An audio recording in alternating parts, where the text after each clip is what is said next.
الحمد لله نحمده ونستعينه ونستغفره ونؤمن به ونتوكل عليه ونعوذ بالله من شرور أنفسنا ومن سيئات أعمالنا من يهده الله فلا مضل له ومن يضلله فلا هادي له ونشهد أن لا إله إلا الله وحده لا شريك له ونشهد أن سيدنا ومولانا محمدا عبده ورسوله أما بعد فأعوذ بالله من الشيطان الرجيم بسم الله الرحمن الرحيم وتأكلون التراث أكلا لما وتحبون المال حبا جما كلا إذا دكت الأرض دكا دكا وجاء ربك والملك صفا صفا وجيء يومئذ بجهنم يومئذ يتذكر الإنسان وأنى له الذكرى. میرے محترم دوستوں اور بزرگوں، وراثت کے موضوع پر بات چل رہی تھی اور میں نے عرض کیا تھا کہ کسی کے مرنے کے بعد اس کے وارثوں کو جو حصے ملتے ہیں، یہ حصے اللہ پاک نے خود متعین فرمائے ہیں اور قرآن میں ان کو ذکر کیا. موٹے موٹے 6 حصے ہیں.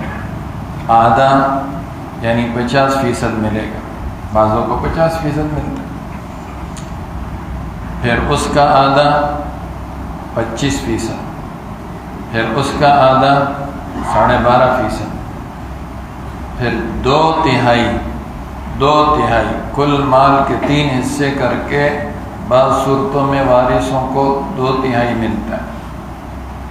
5ویں صورت یہ ہے 1/3، اور 6ٹھی صورت یہ ہے کہ 1/3 کا بھی آدھا، جس کو سدس بولتے ہیں. قرآن نے بیان کی. شوہر مر گیا، بیوی کے لیے اس کے ترکے میں اس کے مال میں حصہ ہے. اگر اس آدمی کی اس بیوی سے اولاد تھی، سمن ملے گا. 12.5% کل مال کا اس بیوہ کو ملے گا. اولاد نہیں تھی اس بیوی سے تو کل مال کا ربع 25%، 1 کروڑ میں سے 25 لاکھ اس بیوہ کو ملیں گے جب اس کی اولاد نہ ہو. اولاد ہو تو اس کا آدھا کر دو، 12.5%. بیوی انتقال کر گئی، اس شوہر سے کوئی اولاد نہیں، اس کا آدھا مال 50% شوہر کو مل جائے، باقی دوسروں کو ملے گا. بیوی انتقال کر گئی اور اس شوہر سے بچے ہیں تو اس کو ربع ملے گا، شوہر کو ربع ملے گا. 25% کل مال کا 25%. یہ قرآن کہہ رہا ہے. ایک آیت آپ اس کو پڑھو. یہ اللہ کی طرف سے مقرر کیے ہوئے حصے ہیں اور یہ شاہی گفٹ ہے. یہ اس رحمان اور رحیم کی طرف سے وارثوں کے لیے تحفہ ہے. اس تحفے کو لوگوں سے روکو مت. جس کا جو حق ہے وہ حق اس تک پہنچاؤ. اور یہ وہ مال ہے جو اللہ کی طرف سے اس لیے اس کو گفٹ کہا گیا ہے کہ نہ آپ نے مال لگا کر مال حاصل کیا، نہ محنت کی، مزدوری کی، نہ نوکری کی، نہ تجارت کی، کچھ بھی نہیں کیا. رحمان کی طرف سے مفت میں مل گیا، مفت میں آپ کے گفٹ مل گیا. اس لیے لوگوں کے مال کو روکو مت. یہ حصے اللہ اس لیے بیان کر رہے ہیں، ان کو روکو مت. ہمارے معاشرے میں کچھ لوگ وہ ہیں جو وراثت جانتے ہی نہیں. وراثت کس چیز کا نام ہے؟ باپ مر گئے بیٹے کھا رہے ہیں، بیٹے مر گئے پوتے کھا رہے ہیں، چل رہا ہے قصہ۔ کچھ وہ ہیں جو جانتے ہیں بانٹتے نہیں، بانٹتے نہیں۔ اگر آپ ان سے کہو بھی کہ بھائی یہ تم نے وراثت تقسیم کی ہے، کہتے ہیں ہمارے باپ کی کیا، ہمارے تو دادا کی بھی وراثت تقسیم نہیں ہوئی ہے، ہمارے تو پر دادا کی بھی تقسیم نہیں ہوئی، پشتوں تک ظلم چل رہا ہے، پشتوں تک چل رہا ہے۔ جس کے ہاتھ میں جو آ گیا ہے وہ اس کے اوپر قابض بنا ہوا ہے اور اس سے نفع اٹھا رہا ہے۔ کسی کے ہاتھ میں مکان آ گیا، وہ مکان کو دبایا ہوا، کسی کے ہاتھ میں کوئی دکان کوئی زمین آ گئی، وہ اس کو دبایا ہوا ہے۔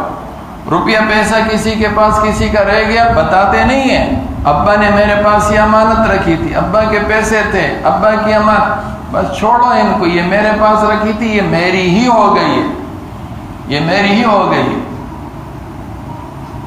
اس کا گناہ ان پہلے پسماندگان پر ہوگا، انہوں نے کیوں تقسیم نہیں کی۔ جب والد مر گیا تھا تو ان بیٹوں کو تقسیم کرنا چاہیے تھا، بیٹوں نے نہیں کی، پھر پوتوں نے نہیں کی، پھر پڑ پوتوں نے نہیں کی۔ اب سمجھ میں نہیں آتا ہے کہ کہاں سے سرا پکڑے، یہ تقسیم کہاں سے ہو۔ بیچ میں درجنوں وارث مر چکے ہیں جن کو حصہ ملنا تھا، وہ مر چکے ہیں۔ ہر آدمی ایک حرام خوری کے اندر مبتلا ہوا ہے۔ نماز روزے کا دین بہت آسان دین ہے، یاد رکھو، بڑا مزہ آتا ہے نماز پڑھنے میں، اس کے بعد تسبیح پڑھو تو اور مزہ آتا ہے، بہت اچھی بات ہے۔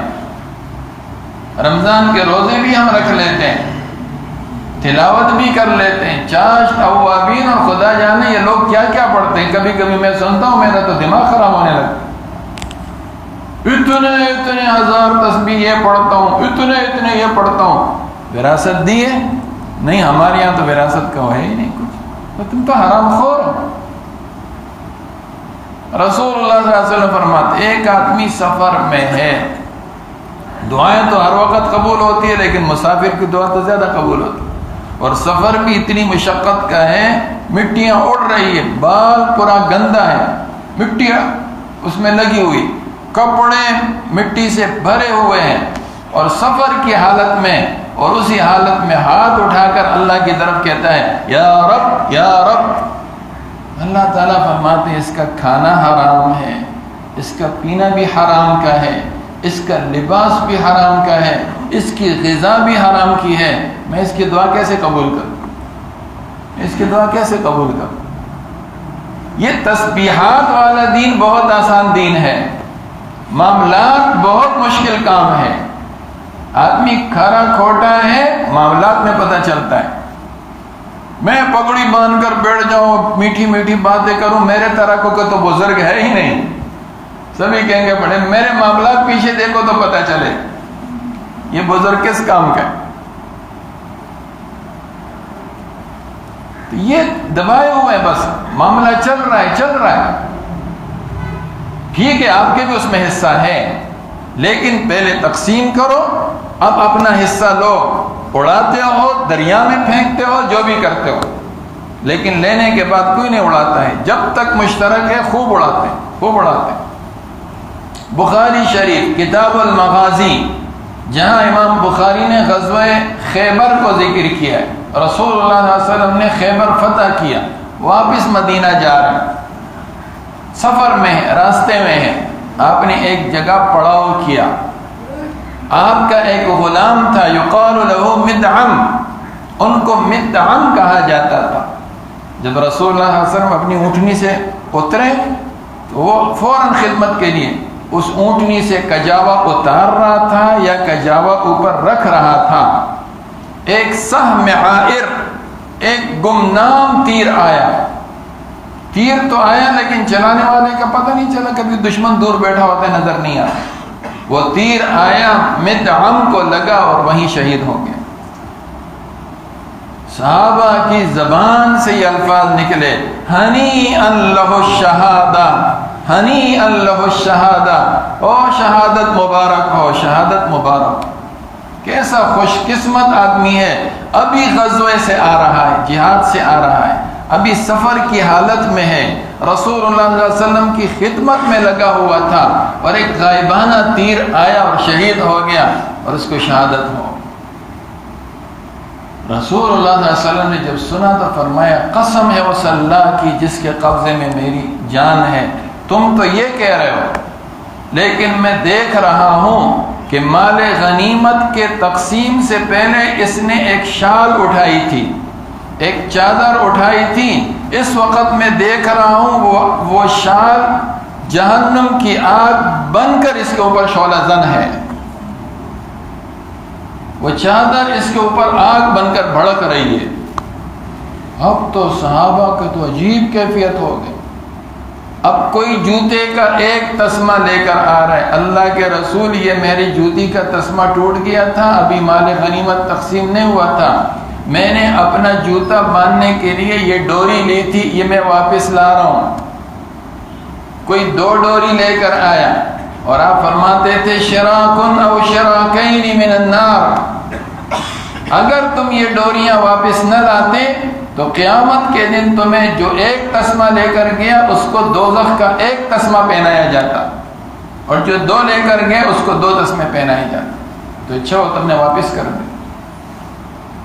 اس مال میں اس کا حصہ تھا، ابھی مال دارالاسلام نہیں پہنچا تھا، ابھی تقسیم نہیں ہوا تھا، تقسیم سے پہلے اس کو مسئلہ معلوم نہیں ہوگا، ایک چادر اٹھا لی۔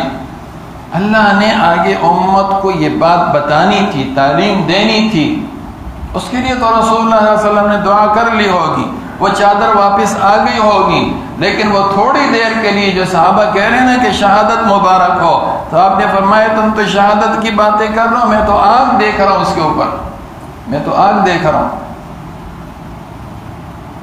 جس مال میں ہمارا حصہ ہے جب تک وہ تقسیم نہیں ہوا اس میں ایسا تصرف جائز نہیں ہے کہ جس کا جو چیز چاہے بس جس کے ہاتھ میں آئے اور اس مال کو لیتا جائے اور اڑاتا جائے۔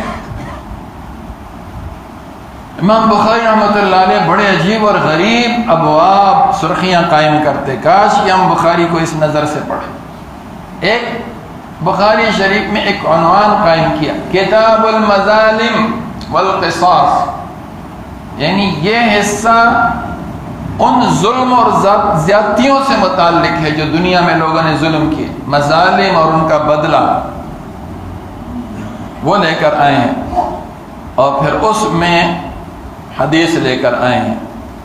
رسول اللہ صلی اللہ علیہ وسلم فرماتے ہیں جس نے کسی کی زمین کا کچھ حصہ، شیئن کے الفاظ ہیں، کچھ بھی حصہ زمین کا ناحق دبایا ہوگا، قیامت کے دن 7 زمینوں کی مالا بنائی جائے گی، 7 زمینوں کا ہار بنایا جائے گا، جیسے عورتیں گلے میں ہار پہنتی ہیں موتیوں کا، اس کے گلے میں 7 زمینوں کا ہار ڈال کر اس کے گلے میں ڈالا جائے گا، اٹھاؤ اس کو۔ اس تصور کو تو ذرا سوچو یار، آج اگر ہمارے سر پر کسی پہاڑ کا بڑا پتھر رکھ دیں، زیادہ سے زیادہ یہ ہوگا ہڈیاں ٹوٹ جائیں گی، سب نیچے جا کر ہم دب جائیں گے، مر جائیں گے، وہاں مرے گا کوئی نہیں، مرے گا کوئی نہیں۔ وہ 7 زمینیں اس کی گردن میں ڈالی جائے گی، اس کو اٹھاؤ، اور اٹھائے گا اور اس کا کیا حال ہوگا؟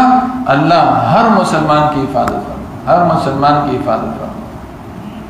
پھر اسی کتاب المظالم میں امام بخاری دوسری حدیث لائے، من اخذ من الارض شيئا بغیر حقه خسف به یوم القیامت الى 7 ارضین، جس نے کسی کی زمین کا کچھ حصہ بھی دنیا میں ناحق اس کو دبایا ہوگا، قبضہ کیا ہوگا، اس آدمی کو محشر کے میدان میں اللہ 7ویں زمین تک دھسائے گا۔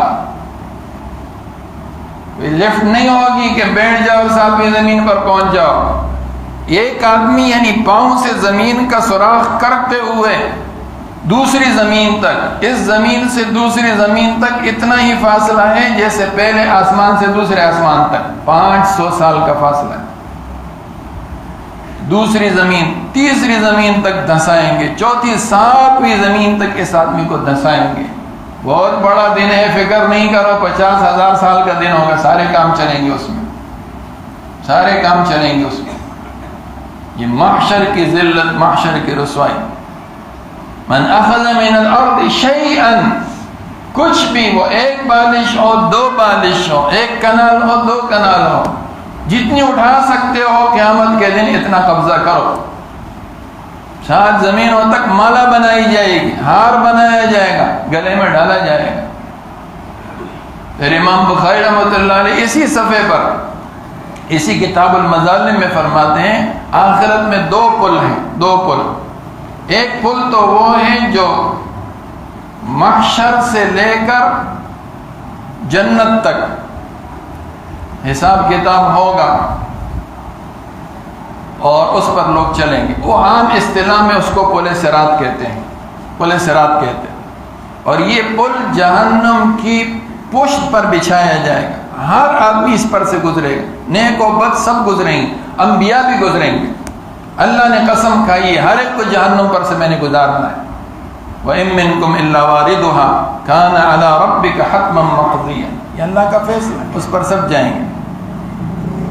اور بخاری میں ہے کہ انبیاء بھی جب اس پل پر سے گزریں گے تو کہیں گے یا رب سلم، یا رب سلم، اے اللہ سلامتی سے پار لگا دے، اے اللہ سلامتی سے پار لگا دے۔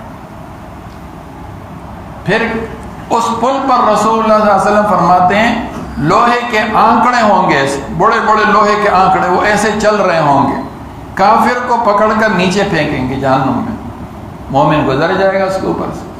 اور جو گناہگار ہیں دنیا میں، جو ظلم و